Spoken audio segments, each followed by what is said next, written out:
Good morning and welcome to another Wine Steward video. It's a little cold and gloomy out there today, but this weekend, Easter Sunday, is supposed to be beautiful, and a lot of us will be outside on the patio enjoying brunch, enjoying nice glasses of wine to go along with. We certainly, as the Wine Steward, hope, and we hope you will utilize us for that. You may even want to get in on the new arrival of the long-awaited Burrat. Yes, it's back. We always give it a break during the winter just so we could get hungry once again. Isn't it nice to just kind of like forget about something for a while and then remember it? I'm about to talk about something else like that. A nice return of something delicious. But in the meantime, burrata, ours comes from all the way from Puglia, Italy. Yes, it's flown over here for us, only for us. We're the only ones in the world who have it. Anyway, if you haven't had burrata yet, you can come upstairs and enjoy it at the wine bar, or you can buy this and take it home and have it that way. Maybe this Easter. Burrata is back. Delicious, soft pillow of love cheese. It's really delicious stuff. Get in on that. Let's tell you about two things coming up. I want you to mark your calendars if you're interested in one or both of these on the 14th of April, and you'll soon be seeing this advertised on thewinesteward.com. We are going to have the wines of Pierre-Jean Villa, and Pierre-Jean Villa himself will be flying over to see us and only us. The Wine Steward will be the only place hosting Pierre-Jean Villa, a Northern Rhone winemaker. He's the proprietor and the winemaker of beautiful wines, Syrah and some white wines and so on. He'll be describing those himself. This is a great, great privilege to actually have one of the movers and shakers of the Northern Rhone here in person showing his wines and the wines of his children. Now, his kids have their own label, so it's kind of fun that the tradition in that Villa house is continuing in the form of a new label. And it'll be Northern Rhone night. Northern Rhone exclusively. How cool. We just did the Southern Rhone the other day, and now we're going to go north. How about that? So that's happening on the 14th of April. Mark your calendars. And then on the 22nd, the following week, we will have, after such a long absence from the Wine Steward, Torbreck. The wines of Torbreck will be shown by somebody with an Australian accent. That's been my requirement the whole time. Torbreck's been in our market the whole time, but we haven't had an Aussie here to describe them. And there's something about that accent and those wines going together. If you don't know what I'm talking about, don't worry. These wines from Australia are not typically over the top. They're really quite elegant. Yes, they're full flavored, they're fully ripe.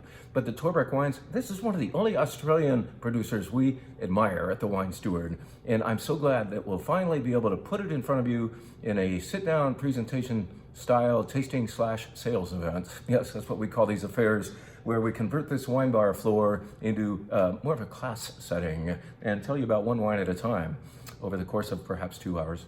Or if you came to the Chateauneuf event, you know we went over time, but we had to. We had 16 freaking wines.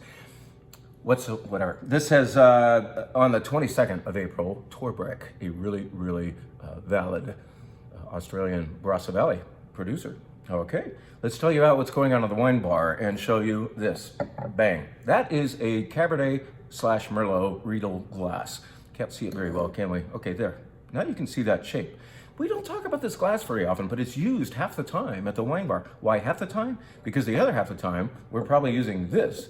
This is a glass we talk about more often because we want more and more of you to enjoy certain wines out of this New World Pinot Noir glass that also features or can show the attributes especially of, let's say, a Barolo, a Nebbiolo from Northern Italy, or Northern Rhone Syrah, speaking of that. So this is a fantastic glass, and we often do a flight on the wine bar. In fact, did one last week that features this glass, a red flight featuring red wines that love this particular shape. We've done that so often that it's a crime that we've forgotten to do to feature this glass. This Cabernet Merlot glass is great for so many more wines than just Cabernet and Merlot, but this flight will feature several other wines that do well in this particular glass. We'll have a Rioja from Urbina. We will have next a 2017 Sangiovese from the Montecouco region. This is a Reserva. We've told you about it. Now we're going to show you how delicious it is in that glass. You know what's back? What is valid once again after this brand got bastardized? Ravenswood Reacquired is finally tasting right again. This is really, really good Zinfandel from the Dry Creek Valley that I think belongs in that class. And then how about Kokomo? We're going to stay up in that Dry Creek area for a red blend called Kokomo. We used to carry this a long time ago. Long-time adherents of the wine steward will recognize the name. The rest of you will really enjoy this red blend. We've said that this glass is great for Cabernet, and we're going to prove it with a Cabernet finally, the last wine of the flight, DeLille Cabernet Sauvignon. Really nice stuff from Washington State. And what else is happening on the wine bar? Just in time for Easter, we are going to show off the fact that we've just brought in a whole bevy of dry rosés. Yes, the wine steward had a lot to do, at least in this area, with getting dry rosé into your mouth. In that, like, let's say 20 or so years ago, we at you were afraid that all pink wines were not dry, but more like white Zinfandel sweet. And we kind of got over that, after grade school.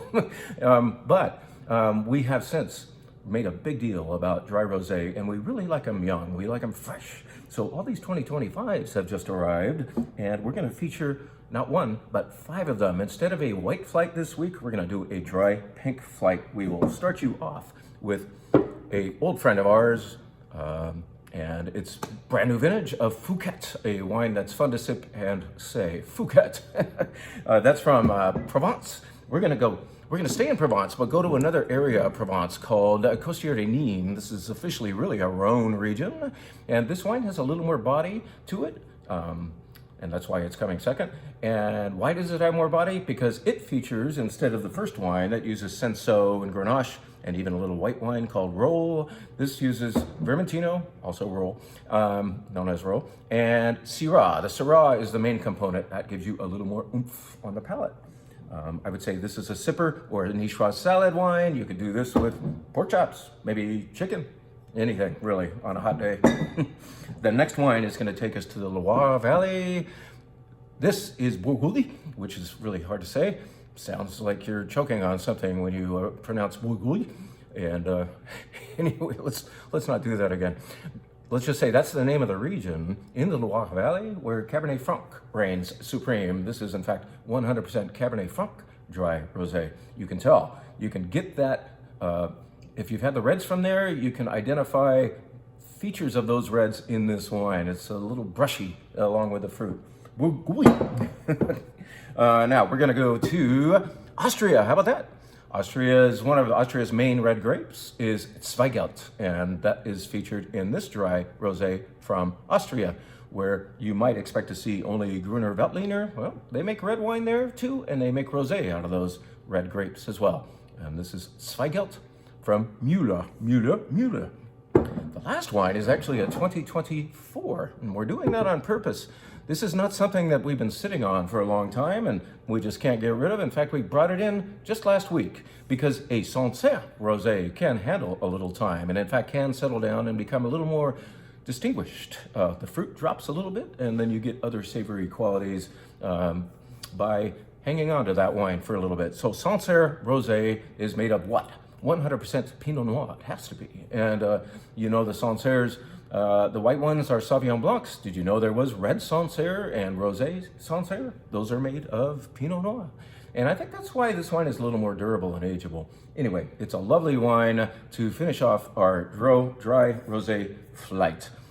We hope you'll make it upstairs and choose some of these for Easter perhaps, but have them in the meantime in the form of a tasting flight. Don't forget the 2 events coming up. Don't forget that we now have Burrata and that this weekend is Easter. So happy Easter, everybody. And come see us in the meantime, will you? Thank you.